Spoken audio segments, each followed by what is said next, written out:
चरण सिंह सप्रा, तो वो मोदी और शाह को बोलना चाहिए अनुशासनात्मक कार्रवाई, डिसिप्लिनरी एक्शन लेना चाहिए और आपको इमरान मसूद को सांसद बना देना चाहिए।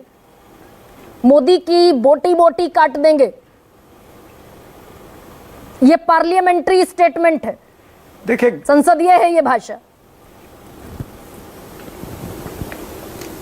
गरिमा जी, जिस तरह से भारतीय जनता पार्टी के प्रवक्ता अभी उत्तर दे रहे थे और उन्होंने कहा कि वो जो अपशब्द बोले गए हैं या जो नफरत की भाषा बोली गई है वो उसका समर्थन नहीं करते हैं, तो मुझे लगता है कि ये जेपी नड्डा से भी बड़े नेता हैं भारतीय जनता पार्टी के, क्योंकि जेपी नड्डा की चिट्ठी जो है वो एंडोर्समेंट करती है, वो जस्टिफाई करती है कि जो कुछ बिट्टू ने कहा या गायकवाड़ ने कहा या फिर अनिल बोंडे ने कहा, ये तमाम सारी चीजों को उनकी चिट्ठी जस्टिफाई करती है। और प्रवक्ता यहां पर बैठ करके कहते हैं कि हम उसको जस्टिफाई नहीं करते हैं। यह अजीब मामला भारतीय जनता पार्टी में चला है। और फिर इन्होंने 2013 की बात इन्होंने डॉक्टर मनमोहन सिंह की कही, तो इनको याद दिला दूं कि वही नरेंद्र मोदी थे जिनको आप कह रहे थे कि उन्होंने डिफेंड किया। उन्होंने ही उनको नाइट वॉचमैन कहा था, उन्होंने ही उनको कहा था कि रेनकोट पहन के नहाते हैं, उन्होंने और कई चीजें। मनमोहन सिंह, ये किसने कहा था? ये सब आप ही लोगों ने कहा था। तो फिर ये आप जो है आज उस शुद्धता में आ रहे हैं, जरा पीछे की चीजें भी याद रखिए। एब्सोल्युटली चरण सिंह सप्रा, लेकिन ये जो 3 क्विंटल गालियां प्रधानमंत्री नरेंद्र मोदी को मिली, खून की दलाली, सेना के जवानों के खून की दलाली, the most stupid prime minister Rashid Alvi, बड़े नेता हैं आपके। मणिशंकर अय्यर ने कहा सांप, बिच्छू और गंदा आदमी, ये आदमी बेहद नीच किस्म का है। किसको कह रहे थे मणिशंकर अय्यर? ये प्रियंका गांधी किसको कह रही थी गुजरात के मुख्यमंत्री नीच राजनीति करते हैं?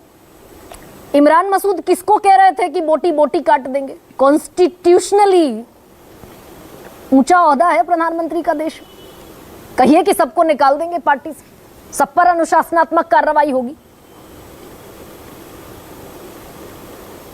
नहीं, देखिए, दुनिया जानती है कि ये सारा सिलसिला कहां से शुरू हुआ। ये नफरत की जननी जो है ये भारतीय जनता पार्टी है, ये इन्होंने शुरुआत की है।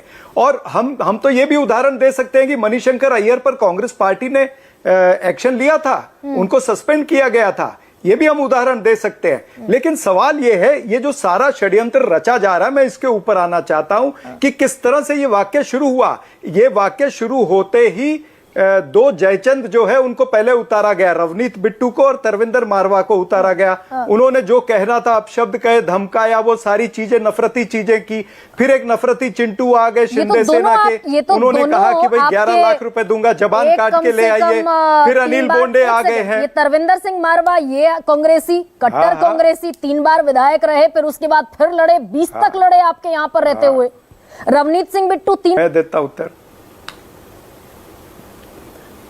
ये गरिमा जी, मैं यही तो इनसे पूछना चाहता हूं, रवनीत बिट्टू से और तरविंदर मारवा से। रवनीत बिट्टू से पूछना चाहता हूं, जब यूथ कांग्रेस का अध्यक्ष बनना था, जब 3 बार लोकसभा की टिकट चाहिए थी, तब आप राहुल गांधी जी की परिक्रमा काट रहे थे। और जब आपको डिप्टी लीडर बनाया तब आपको पता नहीं था कि राहुल गांधी जी क्या हैं। जो आज बातें आप बोल रहे हो तब आप सोए हुए थे। तरविंदर मारवा को नहीं पता था कि राहुल गांधी जी क्या हैं। 2022 के अंदर जंगपुरा की जनता ने उनको रिजेक्ट किया 2020 के अंदर, और तब जाके इन्होंने 22 के अंदर बीजेपी ज्वाइन करी है। ये सारे अवसरवादी नेता है, ये अवसरवादिता का प्रमाण दे रहे हैं और ये जनता देख रही है। चरण सिंह सप्रा, ये बताइए ना, चरण Singh Sapra, Rahul Gandhi leader of opposition है आज की तारीख में, विपक्ष के नेता। आरोप प्रत्यारोप तो आप भी करेंगे, तुहिन भी करेंगे, और सिलसिला यूं चलता रहेगा। और मैंने इसीलिए अटल बिहारी वाजपेयी की वो स्पीच पढ़ी। राहुल गांधी ये क्यों कहेंगे कि 6 महीने बाद नरेंद्र मोदी घर से बाहर नहीं निकल पाएगा?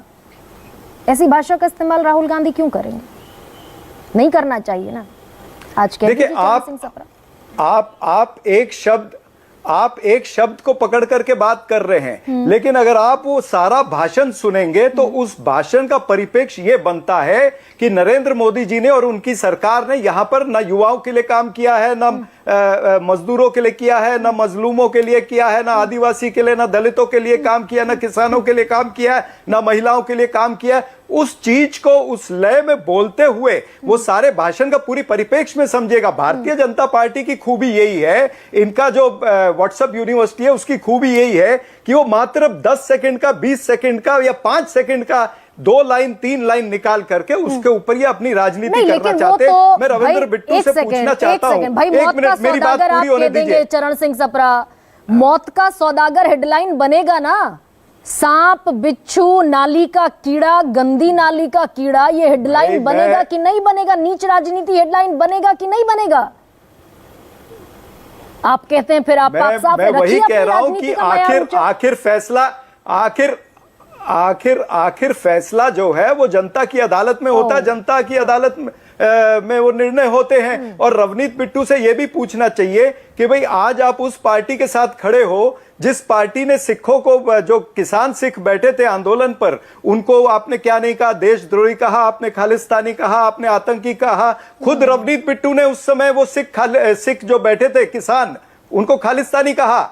और फिर देश के प्रधानमंत्री ने माफी मांगी जब 3 कानून वापस लिए, तो क्या प्रधानमंत्री ने खालिस्तानियों से माफी मांगी है?